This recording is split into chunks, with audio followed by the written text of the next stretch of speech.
Okay, Atiyab, social media ka zamana hai. You see a lot of these terms that are here and maybe you can educate us. Financial literacy, financial freedom, policy rate. In terms का मतलब क्या है and एक आम आदमी की ज़िंदगी में इनसे क्या फ़र्क पड़ता है इन टर्म्स से या इन टर्म्स के जानने से आम आदमी की ज़िंदगी में क्या इम्पैक्ट और फ़र्क पड़ता है? देखिए, I'll start with the most boring one, which is the policy rate. The policy rate is essentially the State Bank of Pakistan coming in and saying that, at this point in time, we feel that there is inflation in the market. So because there's inflation in the market, we want to adjust the rate to stop the spending. We want to make borrowing more difficult so that people spend less.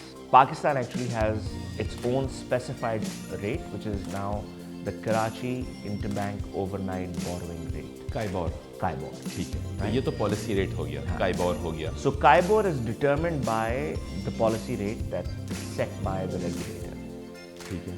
अब policy rate से होता ये है कि जब आप कर्जा लेने जाते हैं या बैंक दूसरे बैंक से कर्जा लेने जाता है, उनको उसके ऊपर कुछ सूद देना होता है. ठीक है. तो वो सूद जो है वो पॉलिसी रेट से डिटरमिन होता है. ठीक है. एंड देन दैट डिटरमिन्स कि आपने जो क्रेडिट कार्ड लोन लिया है या ऑटो लोन लिया है या मोटर बाइक लोन लिया है, उसके ऊपर बैंक आपसे कितना चार्ज करेगा.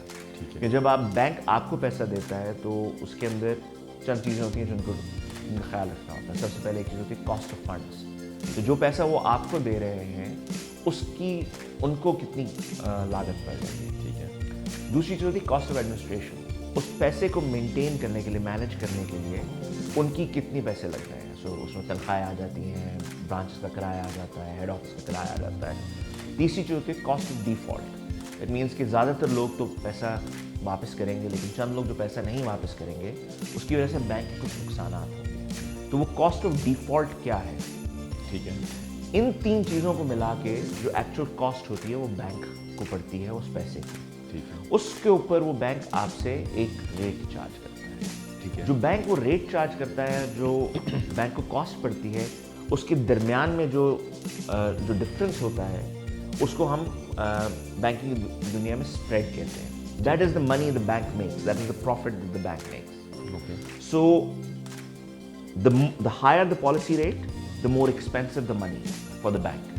So therefore more expensive the loans for the bank, because उन्होंने अपना spread जो है वो 4 से 7% के दरमियान में मेंटेन करना होता है most banks के लिए.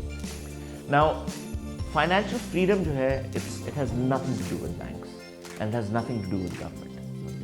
It has to do with us. Okay. What does it mean for Ali or Atiyab to be financially free?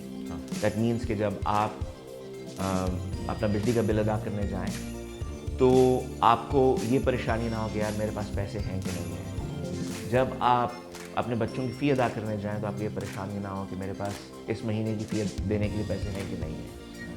आप जब खाना खाने जाएं तो आपका क्रेडिट कार्ड की लिमिट मैक्स आउट ना हुई.